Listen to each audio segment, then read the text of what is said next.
Peoples mall के पीछे करौंद भोपाल मध्य प्रदेश में गुरुजी पंडित प्रदीप मिश्रा जी द्वारा वाची जा रही महामृत्युंजय शिव महापुराण कथा के 14 जून मतलब 5वें दिन अंतिम दिन की कथा पूर्ण हो चुकी है। आज की कथा बहुत ही रोचक थी, बहुत सारे नए नए उपायों से भरपूर थी।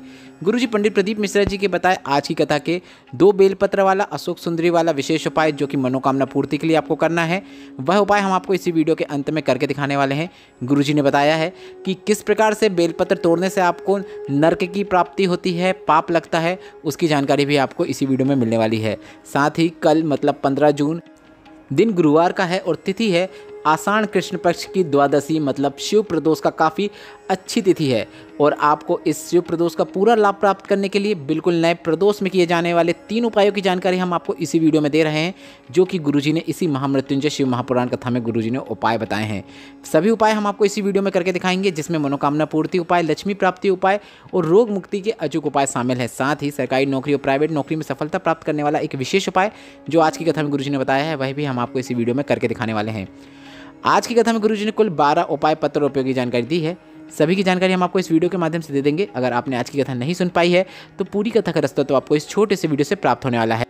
कल के वीडियो में हमने आपसे एक प्रश्न किया था कि गणेश भगवान की कितनी संतान है, तो इसका सही उत्तर है गणेश भगवान के 2 पुत्र शुभ और लाभ हैं और 1 पुत्री संतोषी है। तो गणेश भगवान की 3 संतान हैं। और आज के प्रश्न आपकी स्क्रीन में भी दिख रहा है, जो कि इस प्रकार है, क्या बेलपत्र को सोमवार के दिन तोड़ सकते हैं? आपके ऑप्शन इस प्रकार हैं, ए हाँ, बी नहीं। आप इस प्रश्न का उत्तर अभी कमेंट के जरिए हमें भेज सकते हैं। हम इस प्रश्न का उत्तर भी आपको अगली कथा के पहले दिन के वीडियो में जरूर बता देंगे। बढ़ते हैं आज की कथा की पहली जानकारी की ओर। कथा शुरू होते ही गुरुजी ने कहा, कवि अपनी वाणी से, कवि अपने शब्दों से जनमानस को रिझाने का प्रयास करता है और कथाकार अपनी वाणी से महादेव को रिझाने का प्रयास करता है। कवि अपने शब्दों को जोड़ने का प्रयास करता है और कथाकार शब्दों को नहीं भक्तों को जोड़कर भगवान के चरणों में ले जाकर छोड़ देता है। बढ़ते हैं आज की कथा की दूसरी जानकारी की ओर।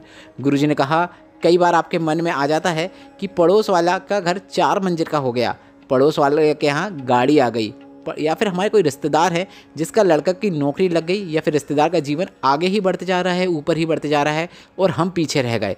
तो आपको ऐसे मन में जब भी ख्याल आता है तो गुरुजी ने कहा है आपको ईर्ष्या नहीं करना है। जब भी आपको ऐसा लगता है तब आप 1 लोटा जल और जल को शिवलिंग पर चढ़ा दें, 1 बेलपत्र 1 चावल का दाना अर्पित करना शुरू कर दें और यह निश्चितता है कि भोलेनाथ भी आपको एक न एक दिन जरूर इतना ऊपर ले जाएंगे, इतना यश प्रदान करेंगे जो आप सोच भी नहीं सकते। बढ़ते हैं आज की कथा की तीसरी जानकारी की ओर। गुरुजी ने कहा, बेलपत्र चढ़ाने का तरीका होता है। कई बार आपको लगता है कि मेरे बच्चे की नौकरी नहीं लग रही है, बच्चा प्रयास कर रहा है पर सफल नहीं हो पा रहा है, तो आपको उस पर शिवलिंग पर बेलपत्र अर्पित करवाना है, जिसका एक विशेष तरीका है। आपको एक बेलपत्र लेना है और इस बेलपत्र को शिवलिंग पर अर्पित करने से पहले इस बेलपत्र में आप या तो पीला चंदन लगा दें या फिर आप 1 अक्षत मतलब 1 चावल का दाना अर्पित कर दें, रख दें और इस बेलपत्र को आपको शिवलिंग पे अर्पित कर देना है।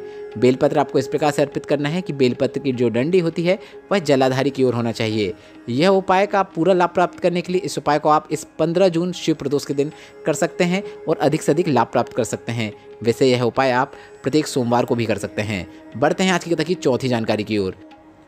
भारती जी पत्र लिख रहे हैं, जिसमें उन्होंने लिखा, मेरा बेटा 3 वर्ष का था, वो बीमार हो गया था, डॉक्टर को दिखाया तो डॉक्टर ने कहा कि पेट की आंतें आपस में उलझ गई हैं, उसका ऑपरेशन करना पड़ेगा। हमने 5 दिन का समय मांगा और ऑपरेशन के लिए पैसा जुटाने लगे। साथ में हमने पशुपतिनाथ व्रत भी शुरू कर दिया। शिवलिंग पर चढ़ाकर जल उस जल का आचमन भी करने लगे। 5 दिन बाद फिर से जाँच कराई और डॉक्टर ने ऑपरेशन की मना कर दिया। डॉक्टर ने कहा अब बच्चा पूरी तरीके से ठीक है। उसी का आभार व्यक्त करने हम कथा पंडाल में आए हैं। बढ़ते हैं आज की कथा की 5वीं जानकारी की ओर। गुरुजी ने कहा, जिंदगी में आपको एक प्रयास जरूर करना चाहिए। जब कभी भी मौका मिल जाए, बारिश का मौसम शुरू हो जाए, तो आपको 1 बेलपत्र का पौधा या फिर 1 बेलपत्र का वृक्ष लगाने का जरूर प्रयास करना है और उसे आपको ऐसी जगह पर लगाना है जहां पर आने जाने वाले लोगों पर उसकी छांव पड़े। गुरुजी ने कहा, अगर उस वृक्ष की छांव किसी पे पड़ जाएगी तो उसके जीवन का भी कल्याण हो जाएगा। बढ़ते हैं आज की कथा की 6वीं जानकारी की ओर। गुरुजी ने कहा, 1000 अश्वमेघ यज्ञ कर लो, 1 लाख सर्वमुख यज्ञ कर लो, सारे तीर्थ कर लो, लाखों एकादशी के व्रत कर लो, हजारों गौदान कर लो, शालिग्राम को सोने का मुकुट प्रदान कर दो। इन सब में जो फल प्राप्त होता है उतना फल आपको शिवलिंग पर 1 बेलपत्र अर्पित करने से प्राप्त हो जाता है। पर बेलपत्र आपको ऐसे पेड़ से लेना चाहिए, ऐसे पेड़ से तोड़ना चाहिए जिसकी छाँव आप पर आ रही हो। आप उस वृक्ष के बाजू में खड़े होएं, दोनों हाथ ऊपर करें और ऐसे में वह वृक्ष आपसे बड़ा होना चाहिए। ऐसे ही वृक्ष की बेलपत्र आपको तोड़कर शिवलिंग पे अर्पित करना चाहिए। गुरुजी ने कहा, अगर आप किसी छोटे वृक्ष या पौधे की बेलपत्र को शिवलिंग पे अर्पित कर देते हैं तो आपको घोर पाप की प्राप्ति होती है, आपको पाप लगता है। बढ़ते हैं आज की कथा की 7वीं जानकारी की ओर। गुरुजी ने कहा, यहाँ पर कई लोग ऐसे बैठे हैं जो सावन का महीना जब आता है तो वे बेलपत्र के पेड़ की पूरी डगाल तोड़कर, डाली तोड़कर लाते हैं और मोहल्ले में बेलपत्र वितरण कर देते हैं, बेलपत्र बांट देते हैं। तो सब लोग बोलते होंगे कि कितना अच्छा कार्य किया है, देखो बेलपत्र बांट रहा है। बल्कि ऐसा बिल्कुल भी नहीं है। उसे ना जाने कितने नरकों का भोग भोगना पड़ता है। बेलपत्र की डाली तोड़ने से कितने पाप लग जाते हैं। बढ़ते हैं आज की कथा की 8वीं जानकारी की ओर। बेलपत्र को तोड़ने का एक नियम होता है। बेलपत्र को हमेशा नहीं तोड़ सकते। आप इन तिथियों में बेलपत्र को बिल्कुल भी ना तोड़ें, जो कि इस प्रकार हैं: चतुर्थी, अष्टमी, नवमी, चतुर्दशी और अमावस्या। ऐसी तिथियों में आप बेलपत्र को ना तोड़ें। साथ ही संक्रांति का काल हो या फिर सोमवार हो, इस दिन बेलपत्र नहीं तोड़ना चाहिए। अगर आपको सोमवार के दिन बेलपत्र अर्पित करना है तो आप एक दिन पहले रविवार के दिन तोड़कर उसे सुरक्षित अपने पास रख लें और इसके बाद सोमवार के दिन आप अर्पित कर सकते हैं। बढ़ते हैं आज की कथा की 9वीं जानकारी की ओर। गुरुजी ने आज एक बिल्कुल नया उपाय की जानकारी दे दी है। गुरुजी ने बताया, जीवन में बहुत परेशानियां चल रही हो, कुछ भी समझ में नहीं आ रहा हो कि क्या करें या क्या ना करें, कोई भी रास्ता दिखाई नहीं दे रहा हो, और या फिर कोई ऐसी मनोकामना जो लंबे समय से पूरी नहीं हुई हो, तो आप यह उपाय कर सकते हैं। गुरुजी ने कहा है, आपको एक बेलपत्र लेना है और इस बेलपत्र को आपको माता अशोक सुंदरी के स्थान पर अर्पित करना है। बेलपत्र को आपको माता अशोक सुंदरी के स्थान पर इस प्रकार से अर्पित करना है कि बेलपत्र की जो डंडी है उसका मुख शिवलिंग की ओर होना चाहिए। आप बेलपत्र को वीडियो में भी देखकर समझ सकते हैं कि आपको किस प्रकार से बेलपत्र को अर्पित करना है। इसके बाद एक और बेलपत्र लेना है और इस दूसरी बेलपत्र को आपको शिवलिंग के ऊपर अर्पित कर देना है। दूसरी बेलपत्र को आपको शिवलिंग के ऊपर इस प्रकार से अर्पित करना है कि बेलपत्र की जो डंडी जहाँ से बैठकर आप यह प्रयोग कर रहे हैं, उपाय कर रहे हैं, आपके विपरीत ओर होना चाहिए। आप वीडियो में देखकर आसानी से समझ सकते हैं कि इस आसान उपाय को आपको किस प्रकार से करना है। गुरुजी ने कहा, इसके बाद आपको एक कलश में जल लेना है और इस जल को आपको माता अशोक सुंदरी के स्थान पर जहाँ पर आपने बेलपत्र अर्पित किया है वहाँ से अर्पित करना शुरू करना है और शिवलिंग के ऊपर पूरा जल अर्पित कर देना है। बस इतना ही करना है। धीरे धीरे जल अर्पित करना है और श्री शिवाय नमस्तुभ्यम बोलते हुए, नमः शिवाय बोलते हुए या फिर ओम नमः शिवाय बोलते हुए आप अपनी मनोकामना महादेव से बोल सकते हैं। गुरुजी ने कहा, इस उपाय को करने से क्या होगा, 3 माह के बाद आपका स्वयं यहाँ पे पत्र देखने को मिलेगा कि आपको क्या प्राप्त हुआ है। जिस उद्देश्य के लिए भी आप यह उपाय करेंगे वह जरूर पूर्ति होती है। अब गुरुजी का बताया यह बिल्कुल विशेष उपाय है जिसे आप कल मतलब 15 जून शिव प्रदोष के दिन करके अधिक से अधिक लाभ प्राप्त कर सकते हैं। यह एक प्रदोष का बिल्कुल नया और विशेष उपाय है। बढ़ते हैं आज की कथा की 10वीं जानकारी की ओर। जितेंद्र जी पत्र लेकर आए जिसमें उन्होंने लिखा, मेरी शादी के 8 वर्ष हो गए थे पर संतान नहीं थी। मेरी बहन सीहोर जाकर रुद्राक्ष लेकर आ गई और हमें वह रुद्राक्ष दे दिया। हमने रुद्राक्ष वाला जल शिवलिंग पर अर्पित करना शुरू किया। रोज रुद्राक्ष वाला जल शिवलिंग पर अर्पित करते, औषधि रूप में जल प्राप्त करके उस जल का आचमन कर लेते। रोज बेलपत्र अर्पित करते पर बेलपत्र नहीं मिलती तो शिवलिंग पर ही चढ़ी हुई बेलपत्र को प्राप्त करके धोकर उसे वापस शिवलिंग पे अर्पित कर देते। और बाबा की कृपा से 8 वर्षों के बाद हमारे यहाँ बेटे ने जन्म लिया है। उसी का आभार व्यक्त करने हम कथा पंडाल में आए हैं। बढ़ते हैं आज की कथा की 11वीं जानकारी की ओर। गुरुजी ने कहा, सोमवार की अष्टमी या फिर प्रत्येक माह में आने वाली मासिक शिवरात्रि का एक बिल्कुल विशेष और नया उपाय है जिसे आपको करना है।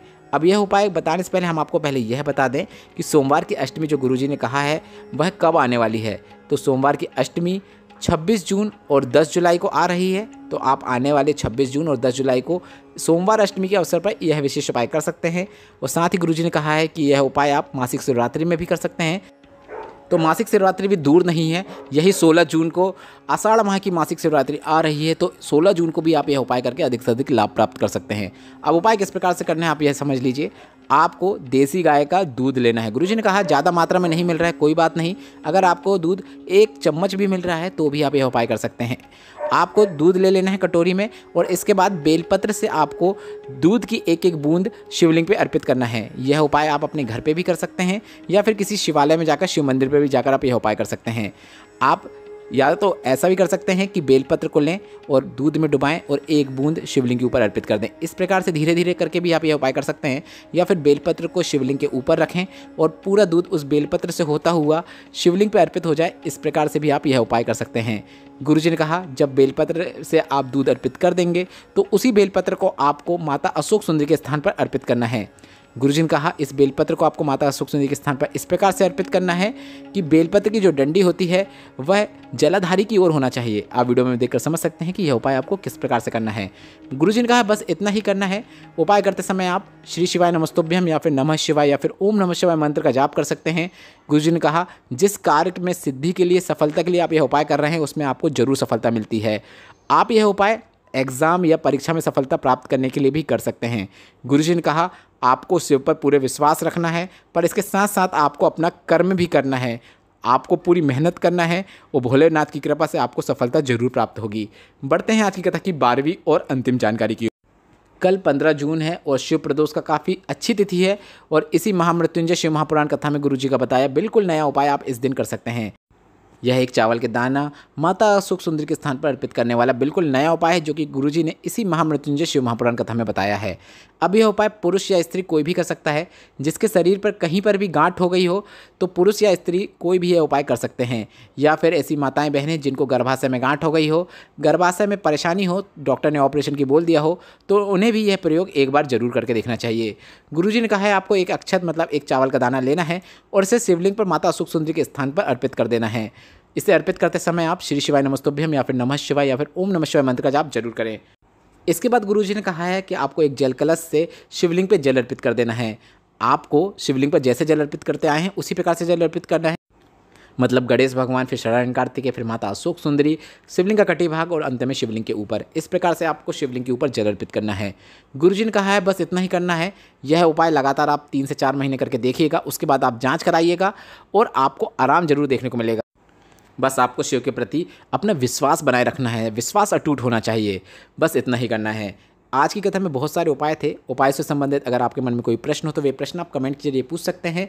और अगर आज की कथा से आपको आनंद की प्राप्ति हुई है तो इस वीडियो को लाइक करके कमेंट बॉक्स में हर हर महादेव टाइप करना मत भूलिएगा। श्री शिवाय नमस्तुभ्यम।